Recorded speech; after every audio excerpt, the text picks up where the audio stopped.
Welcome back to A Nightmare on Fear Street. I am Stella Sheree, and I am here to talk to you about I Love Boosters because I saw it at South by Southwest. I'm not going to shut the fuck up.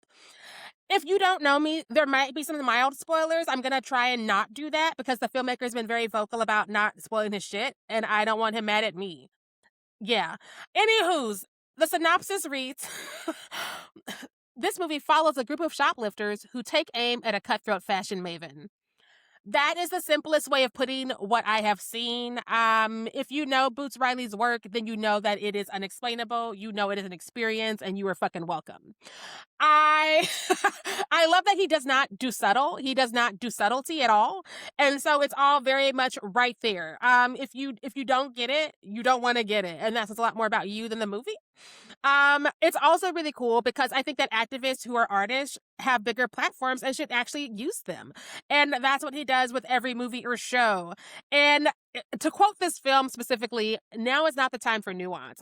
In case you haven't noticed, the world is on fire. It's not the time for nuance. Say it, mean it, back it up, support it, go out and do actionable items. And part of that shows up in the aesthetic of this movie because again, Boots is on a different level. He just fucking is. I'm so sorry to all my other favorites. What have I seen? So we're putting crooked people in crooked apartments. We are doing things with pyramid schemes. We're getting into like sweatshops and things like that. Like it's fun and fantastical because we're also doing things with like I don't know how to say things without spoiling them, and I'm just gonna shut the fuck up on that lane. But like it's a visually decadent movie, and I love saying that because yes, but it's visually decadent. Like, yeah, the fashion's cool, but also like just the backdrop, like the scenic design, like the bold swings with visual metaphors and symbolism. It's all kind of magical, and you can't help but be like, oh. Even the most twisted and disgusting and dirtiest jokes have a little bit of fantastical, magical realism because again, Boots does what Boots does, and we're welcome. The movie also has a ton of humor. Again, you should know who Riley is by now. And the twists and turns are only shit he can come up with. Like, there is no way to predict the things that you will see as usual. Yes, yes. Another thing I love about Boots Riley's work is that it feels heavily inspired by the 70s, but it's very modernized. And so we're skipping over all of the things that we would be like, ooh, that shouldn't have said that, or ooh, that's not how you handle that. We're getting to the good stuff, but we're keeping the aesthetic and we're keeping the things that worked in that era. Because his movies feel like cousins to some of our favorite blaxploitation era movies without being blaxploitation and the things and the lack of budget and support that those got. I'm not saying that like people are opening their wallets for black filmmakers this year. I'm not saying that. Don't misquote me. But I'm just saying that like he gets to do more. He gets to have more and he gets to like shape it and fine tune it and make it truly his own unique vision. I have never seen any of his projects and I felt like he didn't get what he wanted or as close as possible to it. This cast does not stop. Like you have Will Poulter in both of his eyebrows. You have Demi Moore.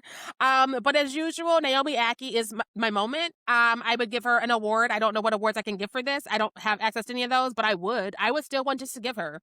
Her, Kiki Palmer, and Taylor Page are the trio we didn't know we needed.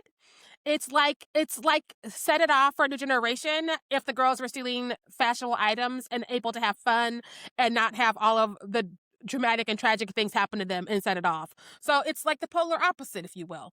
That's where we're going with words. Yes. I would have watched these girls shoplift and try on outfits for centuries. I also love how I, we pick up a fourth person. I'm not going to say who because again, this cast is stacked and anything can happen in a Boots Riley world.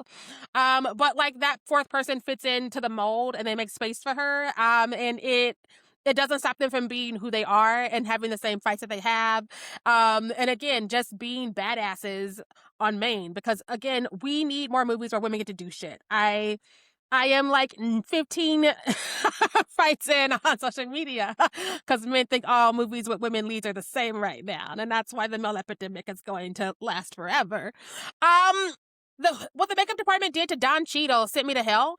My friend did not know it was Don Cheadle until I told her after the movie was over. Whoever did that, congratulations. May you always have work.